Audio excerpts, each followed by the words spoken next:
আমার ব্যালকনিতে ছোট্ট একটা বাগান আছে, আর তাতে প্রতিদিনই কিছু না কিছু ফুল ফোটে।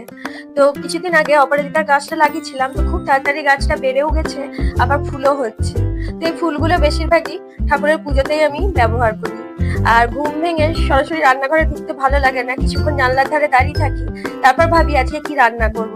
তো ভাবলাম আজকে চাল কুমড়োটা করে নিই, আর চাল কুমড়োটা বেশি দিন থাকলে খারাপ হয়ে যায়, তখন আর চাল কুমড়োটা ভালো লাগে না।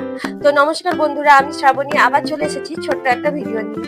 আর সকালবেলায় বিছানাটা পরিপাটি ভাবে না গুছিয়ে রান্নাঘরে ঢুকতে একদমই ভালো লাগে না।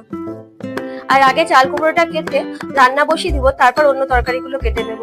আর চাল কুমড়ো করতে একটু সময় বেশি লাগবে, যেহেতু চাল কুমড়ো রান্না করতে গেলে চাল কুমড়ো দিয়ে অনেকটাই জল বেরাবে, তাই সময়টাও অনেকটা লেগে যাবে। ওই জন্য আগে চাল কুমড়োটা করে নেবো, আর এদিকে ভাতের চালটা ভিজিয়ে রেখে দেবো। তো চাল কুমড়োটা আজকে রুই মাছের মাথা দিয়ে করবো, আর সঙ্গে একটু মুগ ডাল দেবো। আর এইভাবে চাল কুমড়ো করলে কিন্তু খেতে খুব ভালো লাগে। আর বাড়িতে যখনই গোটা রুই বা কাতলা নিয়ে আসে, মাথাটা আমি আলাদা করে রেখে দিই, মাথাটা দিয়ে অন্য তরকারি করে নিই, খেতে খুব ভালো হয় তাতে। আর চাল কুমড়োটাতে দিয়েছি আদা জিরে বাটা, নুন, হলুদ আর মুগের ডাল। আর মুগের ডালটা শুকনো কড়াই আগে নেড়ে নিয়েছি। এরপর চাল কুমড়োটা নাড়াচাড়া করে ঢাকা দিয়ে দেবো। এবার চাল কুমড়োটা নিজের জলেই সেদ্ধ হতে থাকবে। আর এদিকে বাজার থেকে আজকে নিয়ে এসেছে ইলিশ মাছ, তো চাল কুমড়ো করবো, সেই সঙ্গে ইলিশ মাছটাও করবো।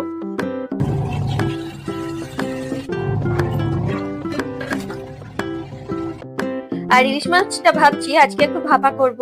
আর ইলিশ মাছের মাথাটা আমি রেখে দেবো, ইলিশ মাছের মাথা দিয়ে টক খেতে কিন্তু খুব ভালো লাগে। তো মাছগুলোকে জল ঝরিয়ে নিয়েছি, আর সেই সঙ্গে চাল কুমড়োটা প্রায় হয়ে এসেছে। চাল কুমড়োটা যখন হয়ে আসবে, তখন মাছের মাথাটা চাল কুমড়োর মধ্যে দিয়ে একটু ভালোভাবে নাড়াচাড়া করে নেব। আর এদিকে আমি ইলিশ মাছটা নুন, হলুদ, কিছুটা লঙ্কার গুঁড়ো দিয়েছি, সর্ষে পোস্ত, কাঁচা সর্ষের তেল আর কাঁচা লঙ্কা দিয়ে মাখিয়ে কিছুক্ষণ রেখে দেবো। আর এদিকে চাল কুমড়োটাতে সামান্য একটু ঘি দিয়ে গ্যাস বন্ধ করে ঢাকা দিয়ে মিনিট 10 রেখে দেবো। আর এদিকে গাটি কচুর দম করে নিয়েছি, আর গাটি কচুর দমটা করেছি চিংড়ি মাছ দিয়ে। গাটি কচুটা ভাপিয়ে নিয়েছি, ওই জন্য রান্না করতে খুব একটা সময় লাগেনি। আর এদিকে ভাতটাও হয়ে গেছে। আর সকালে দুটো গ্যাস একসঙ্গে ধরিয়ে কিন্তু রান্না করি, নাহলে পরে রান্না করা সত্যি কথা বলতে অনেকটাই সময় লেগে যাবে। তো ইলিশ মাছটা অনেকক্ষণ ম্যারিনেট করে রেখে দিয়েছি। কিছুই না, গ্যাসটা জ্বালিয়ে ইলিশ মাছটা কড়াইয়ের মধ্যে দিয়ে ঢাকা দিয়ে রেখে দেবো। প্রথমে 2 মিনিট ফুটতে দেবো, তারপর আবার ঢাকা খুলে ইলিশ মাছগুলোকে উল্টে দিয়ে আরো 5 মিনিট মতো রেখে দেবো। আর গ্যাসের ফ্লেমটা কিন্তু একদম স্লো করে দিতে হবে। আর ইলিশ মাছটা যখন হয়ে যাবে, তখন কিছুটা সর্ষের তেল দিয়ে গ্যাস বন্ধ করে ঢাকা দিয়ে রাখবো। আর এই ইলিশ মাছটা করতে খুব বেশি সময় লাগে না, খুব তাড়াতাড়ি হয়ে যায়। এইভাবে ইলিশ মাছ খেতে সত্যি কথা বলতে খুবই ভালো লাগে, আর আমার ছেলের এই ভাপা ইলিশটা খুব পছন্দের। তো কালকে চিকেন ছিল, সেই চিকেনটা গরম করে নিচ্ছি। আর আমার ছেলে যেহেতু চিকেন খেতে ভালোবাসে, ওই জন্য কিছুটা চিকেন থাকলে ওর জন্য আমি রেখে দিই। তো দুপুরে যা যা রান্না করেছি সেই নিয়ে খেতে বসে গেছি। আর আমার এই ছোট ছোট ভিডিওগুলো যদি তোমাদের ভালো লাগে, অবশ্যই কমেন্ট করে জানিও।